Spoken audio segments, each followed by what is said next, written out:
میں ہوں محمد ادریس جامی، اپنے پروگرام پنچایت کے ساتھ آپ کو خوش آمدید کہتا ہوں۔ ہم دو چار باتیں ڈسکس کریں گے۔ سب سے پہلے سپریم کورٹ کا جو حکم تھا الیکشن کے حوالے سے، وہ اس کے اوپر عمل درآمد ہو گیا۔ دوسری بات یہ کریں گے کہ بابر اعوان صاحب نے ایک پریس کانفرنس کی ہے، اس کا تذکرہ کریں گے، اور ساتھ ہی ایک بھگوڑا ریٹائرڈ عادل راجہ کے حوالے سے بھی ہم بات کریں گے، اور خاص طور پہ محمد خان بھٹی جو سیکٹری تھے پرویز الہی صاحب کے، ان کے حوالے سے بھی بات کریں گے۔ سب سے پہلے سپریم کورٹ نے جو 5 رکنی بینچ نے سماعت کیا تھا، پھر فیصلہ دیا کہ 90 روز کے اندر الیکشن کمیشن کوئی ڈیٹ تجویز کر کے صدر سے مشاورت کرے۔ تو آج الیکشن کمیشن نے بذریعہ ایک خط صدر مملکت کو یہ تجویز دیا ہے کہ 30 اپریل کو الیکشن منعقد کرا دیے جائیں۔ تو صدر مملکت تو ویسے بھی انتظار میں بیٹھے تھے، جو ہی خط پہنچا انہوں نے 30 اپریل کا اعلان کر دیا۔ اب پنجاب کے اندر 30 اپریل کو الیکشن ہونے جا رہے ہیں۔ خیبر پختونخوا کے حوالے سے بھی سپریم کورٹ کا یہی حکم تھا کہ گورنر، وہاں کا جو گورنر ہے وہ اور الیکشن کمیشن آپس میں طے کر کے 90 روز کے اندر اندر الیکشن کرانے کا انتظام و انصرام کریں، مگر تاوقتے کے گورنر صاحب نے اس وقت تک کوئی مشاورت یا ایسا کوئی عمل وغیرہ سامنے نہیں آیا جس کا ہم تذکرہ کر سکیں۔ پنجاب میں الیکشن ہونے جا رہے ہیں، وہ بھی کہتے ہیں کہ مسلم لیگ نون کا گڑھ، اور اس میں میاں نواز شریف صاحب باہر بیٹھے ہیں، وہ یعنی کہ کمپین میں حصہ نہیں لے سکیں گے، ان کی آمد کی جو اطلاع نہیں ہے تو وہ بھی کمپین کا حصہ نہیں ہو سکیں گے۔ دوسری بات یہ ہے کہ حمزہ شہباز صاحب جب سے وزارت اعلیٰ سے ہٹے ہیں تو وہ بھی غائب ہیں، یعنی کہ ان شہزادوں کو صرف بنا جوڑ کے دے دیا جائے اور کہا جائے کہ بھئی آؤ، آپ کے لیے وزارت اعلیٰ جو ہے نا وہ کرسی خالی پڑی ہے، آپ تشریف لائیں، حلف اٹھائیں اور بیٹھ جائیں۔ تو شہزادے حمزہ شہباز صاحب بھی موجود نہیں ہیں۔ فی الوقت جو قیادت ان کو میسر ہے تو وہ مریم نواز صاحبہ کے روپ میں ایک قیادت میسر ہے جس سے کمپین وہ کر سکیں گی۔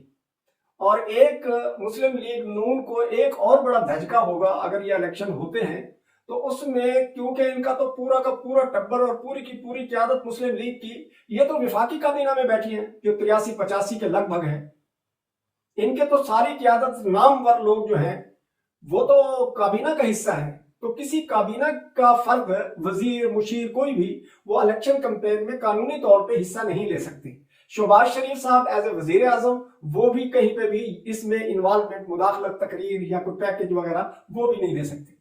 تو اب عمران خان اور مریم آمو سامنے ہوں گی، ایک تو یہ پتہ چل جائے گا کہ کون کتنے پانی میں ہے، اور دوسرا یہ کہ بڑی مزیدار بات ہے کہ ڈاکٹر بھی انتظار کر رہے تھے عمران خان صاحب کے، جو ہی یہ اناؤنسمنٹ ہوئی الیکشن کے حوالے سے ڈاکٹروں نے بھی چھٹی دے دی کہ خان صاحب اب چل پھر سکتے ہیں۔ تو ظاہر ہے اب خان صاحب نے کمپین کا اعلان کر دیا ہے کہ وہ کمپین کریں گے، تو ظاہر ہے کہ اب مریم اور ورسز عمران خان جو ہے نا وہ میدان میں اتریں گے اگر الیکشن ہوتے ہیں۔ تو اس الیکشن ہوتے ہوئے میں جو مسائل پیش آئیں گے، یا ممکنہ طور پہ جو ڈنڈی ماری جا سکتی ہے، یا ممکنہ طور پہ فرار حاصل کیا جا سکتا ہے، ممکنہ طور پہ ہیلے بہانے بنائے جا سکتے ہیں، تو وہ عرض کرنا بھی ضروری ہے۔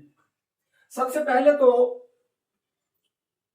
یہ جو الیکشن کمیشن ہے، ظاہر ہے کہ ایک صوبے میں یا 2 صوبوں میں الیکشن کرانے جا رہا ہے تو اس کے لیے ان کو فنڈنگ کی ضرورت ہوگی، پیسوں کی ضرورت ہوگی، تو انہوں نے وزارت خزانہ کو ایک خط لکھنا ہے کہ ہمیں ممکنہ طور پہ اتنے پیسے درکار ہیں جو ہم الیکشن کرا سکیں۔ تو وزارت خزانہ کیا کہے گی کہ ہم IMF کے دروازے پہ مدت ہوئے بھیک مانگتے ہوئے کھڑے ہیں کشکول لے کے، اور ہمیں وہاں ان سے کوئی ڈیل نہیں ہو سکی، ہمارے مذاکرات مکمل ہونے کے باوجود انہوں نے اس معاہدے پہ سائن نہیں کیے اور نہ ہی پیسے دیے ہیں، حالات خراب ہیں، پیسے ہیں نہیں، تو الیکشن کے لیے پیسے مختص کرنا ممکن نہیں ہے، یہ ہو سکتا ہے۔ دوسرا انہوں نے کہنا ہے کہ وزارت قانون یعنی عدلیہ کو کہنا ہے کہ ہمیں آپ آروز دیں جن کے ماتحت الیکشن کرائی جا سکے، تو عدلیہ شاید پہلے بھی اس بات سے جواب دے چکی ہے کہ ہمارے آروز ہم مہیا نہیں کر سکتے، اور یہ اپنے تئیں آپ اپنی انتظامی حوالے سے آپ اپنا بندوبست کریں۔ تو آروز دینے کے لیے وزارت قانون عدلیہ وہ بھی آروز دینے کے اوپر لات و لیل کرے گی۔ اس حوالے سے یہ بھی ہو سکتا ہے۔ تیسری بات یہ ہے کہ الیکشن کمیشن ظاہر الیکشن کرانے جا رہا ہے تو سیکیورٹی کے حوالے سے بھی خدشات ہیں، تو وہ چاہے گی کہ افواج پاکستان وہ آگے یہ انسرام سنبھالے اور اس کی موجودگی میں الیکشن کا انعقاد کیا جائے تاکہ سیکیورٹی پروف فل کی جا سکے۔ فوج بھی پہلے بھی وہ اس بات سے پیچھے ہے کہ ہم الیکشن میں اپنے جوانوں کو ڈیوٹی پر معمور کرنے سے قاصر ہیں، وہ اس لیے کہ ہمارے دیگر آپریشنز جو ہے نا وہ دہشت گردی کے حوالے سے یا دیگر ہم اس میں مصروف ہیں، تو لہٰذا ہم سیکیورٹی مہیا نہیں کر سکتے، تو آپ اپنا بندوبست خود کریں۔ نہ آروز ہے، نہ سیکیورٹی ہے، نہ پیسے ہیں، تو کیا ممکن ہے کہ 90 دن کے اندر الیکشن؟ مجھے نہیں لگتا کہ یہ 90 دن کے اندر الیکشن ہو پائیں گے۔ یہ دوبارہ معاملہ پھر عدالت کے اندر، پھر عدالت سے باہر، تو اس طریقے سے یہ مجھے نظر نہیں آتا۔ اور اس کے اوپر بہت سارے دیگر اعتراضات بھی سامنے آئے ہیں، مثلاً کہ کیا خیبر پختون بھی 30 اپریل کو اس ڈیٹ پہ متفق ہونے جا رہی ہے؟ اگر نہیں ہونے جا رہی، وہاں کا گورنر 1 ماہ 2 ماہ 1.5 ماہ تاخیر سے کراتا ہے، تو ایک الیکشن پنجاب کے وہ اب کرایا جائے 30 اپریل کو، اور خیبر پختونخوا کے الگ کرایا جائے، اور 6 ماہ بعد سندھ اور بلوچستان کے الگ کرایا جائے اور مرکز کے الگ کرایا جائے۔ کیا یہ ممکن ہے کہ یہ 30 اپریل کو ہونے والے الیکشن میں ایک منتخب حکومت آ بھی جاتی ہے تو کیا جنرل الیکشن انہی کے زیر نگرانی ہوں گے؟ وہ تو نگران سیٹ اپ کا ہونا ضروری ہے کہ نگران سیٹ اپ ہی الیکشن کروائے گی۔ تو آئندہ الیکشن میں کیا سندھ کے اور بلوچستان کے الگ الیکشن ہوا کریں گے اور پنجاب اور خیبر پختون کے الگ الگ الیکشن ہوا کریں گے؟ تو اس میں بھی بہت سارے ابہام ہیں جو واضح نہیں ہے کہ یہ الیکشن کس طرح ہو پائیں گے۔ اور دوسرا اعتراض جو یہ ہے کہ 1 مارچ سے مردم شماری کا آغاز ہوا ہے، کیا یہ مردم شماری کو معطل کر دیا جائے گا، یا یہ ہو سکتا ہے کہ یہ الیکشن تو پرانی لسٹوں پہ کرایا جائے، پرانے حلقوں پہ کرایا جائے، اور آنے والا جو الیکشن ہے جنرل الیکشن اس میں نئی مردم شماری کے تحت الیکشن کرایا جائے سندھ اور بلوچستان کے بھی۔ یہ بھی ایک متنازع بات ہے کہ یہ مردم شماری کے تحت الیکشن ہوں گے یا کس طریقے سے ہوں گے۔ بابر اعوان صاحب کے حوالے سے، بابر اعوان سے پہلے عمران خان صاحب نے ایک دن پہلے خطاب کیا ہے اپنے کارکنان سے جو اسلام آباد پیشی کے بعد، انہوں نے کہا ہے جی مجھے دوبارہ میرے اوپر اٹیک ہو سکتا ہے، میری جان کو شدید خطرہ ہے، اور اس طرح کی انہوں نے ایک تقریر کی ہے۔ اس کے بعد ایک صاحب ہے عادل راجہ صاحب، یہ عادل راجہ بھگوڑا ہے فوج سے، اور اپنی فوج کے خلاف وہ تقریریں کر رہا ہے، اور کبھی باجوہ کو کبھی کسی کو ٹارگٹ کر کے وہ نام لے کر وہ باتیں کر رہا ہے۔ تو کبھی وہ اداکاروں کے حوالے سے سکینڈل سامنے لاتا ہے، کبھی کیا کرتا ہے، کبھی ابھی اس نے جو تازہ ترین جو حملہ کیا ہے وہ یہ کیا ہے کہ اس نے ایک ٹویٹ کیا ہے جس میں یہ کہہ رہا ہے کہ جو آرمی چیف ہے، نئے آرمی چیف، انہوں نے باقاعدہ طور پہ عمران خان کے قتل کی اجازت دے دی ہے۔ اس کی یہ تیسری کڑی ہے۔ بابر اعوان صاحب منظر عام پہ اور پریس کانفرنس انہوں نے کیا، پریس کانفرنس میں انہوں نے خدشات کا اظہار کیا ہے کہ یہ لوگ چاہتے ہیں کہ عمران خان کو اسلام آباد گھسیٹ لایا جائے اور پھر ان کو عمران خان کو قتل کر دیا جائے، راستے سے ہٹا دیا جائے۔ یہ بابر اعوان صاحب نے یہ انکشافات کیے ہیں کہ منظم سازش بنائی جا رہی ہے عمران خان کو ہٹانے کے لیے، تو اس میں ان کا اشارہ بھی تقریباً وہ آرمی کی طرف تھا، فوج کے بڑوں کی طرف تھا۔ وہ بھی یہی چاہ رہے تھے کہ یہ جو ساری منظم سازش ہے اور اس کے تانے بانے جو ہے وہ ادھر ہی جا کے ملتے ہیں۔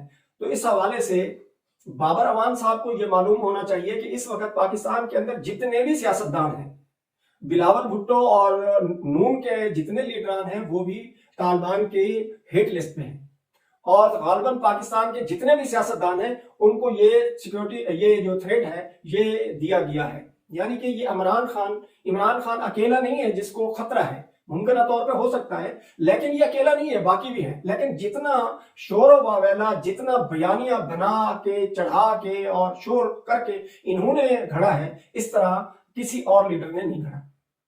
اور ہماری تو دعا ہے کہ یہ اس طرح کے واقعات رونما نہ ہوں جیسے عمران خان کے ساتھ سابقہ دنوں میں یہ واقعہ حملہ ہوا ان کے اوپر. اللہ نہ کرے اس طرح کا کوئی واقعہ ہو. اللہ نہ کرے لیاقت علی کے جیسے واقعہ پیش ہے. اللہ نہ کرے محترمہ بے نظیر بھٹو شہید کو جو واقعہ پیش آیا, جو ان کی شہادت ہوئی, اس طرح کسی اور لیڈر کے ساتھ ایسا ہو. لیکن یہ درست ہے کہ عمران خان کو خطرات ہو سکتے ہیں, مگر بلاول کو بھی خطرہ ہے, شہباز کو بھی خطرہ ہے, فضل الرحمان کو بھی خطرہ ہے, اور محمد علی خان کے بیٹے اسفندیار کو بھی خطرہ ہے. دیگر کئی اکابرین لیڈران کو خطرات ضرور ہیں, مگر جس طریقے سے یہ بیان کر رہے ہیں. تیسری بات, ہاں, جو عادل راجہ صاحب ہیں ان کے حوالے سے یہ بھی تازہ ترین خبر ہے کہ لندن کی پولیس نے ان کے خلاف تفتیش شروع کر دی, اور محمد خان جنیجو جو پرویز الہی کے طوطے تھے, اس طوطے کے اندر پرویز الہی صاحب کی جان تھی. وہ جب پرویز الہی صاحب وزارت اعلیٰ سے ہٹے تو اس کے بعد پرویز الہی کے خلاف کچھ ایف آئی آر درج ہوئی, سندھ میں بھی ہوئی, اور یہ پھر روپوش ہو گئے تھے. یہ کراچی کے اندر تھے, پھر گرفتاری سے بچتے بچاتے مبینہ طور پہ سکھر میں یہ گرفتار ہوئے, لیکن ان کی گرفتاری کو قانونی طور پہ ظاہر نہیں کیا گیا, کہیں رکھا گیا ان کو. ابھی کل پرسوں کے اندر یہ کہا جا رہا تھا کہ بلوچستان کے راستے سے یہ فرار ہونا چاہ رہے تھے غیر ملک میں, تو ان کو گرفتار کر لیا گیا ہے. اب ان کا 161 کا بیان بھی قلم بند ہوا ہے, اور انکشافات بھی آ رہے ہیں, اور آڈیو ویڈیو یہ ریکارڈنگ جو ہے نا وہ بھی منظر عام پہ آ رہی ہے. تو محمد خان بھٹی صاحب جو ہے وہ وعدہ مآب گواہ بننے جا رہے ہیں مونس الہی کے خلاف اور پرویز الہی کے خلاف. کس طرح پوسٹنگیں ہوتی رہی, کس طرح تبادلے ہوتے رہے, کتنے پیسے آتے رہے, کتنے پیسے جاتے رہے, اور اسی طرح کوئی ایکسین ہے اس کے حوالے سے.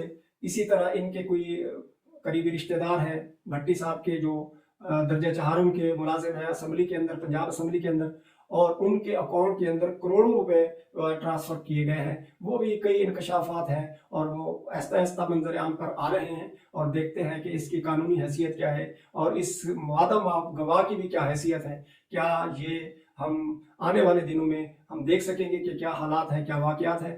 تو اس وقت پاکستان کی سیاسی صورتحال تباہ کن ہے, معاشی صورت تباہ کن ہے, اخلاقی صورت تباہ کن ہے.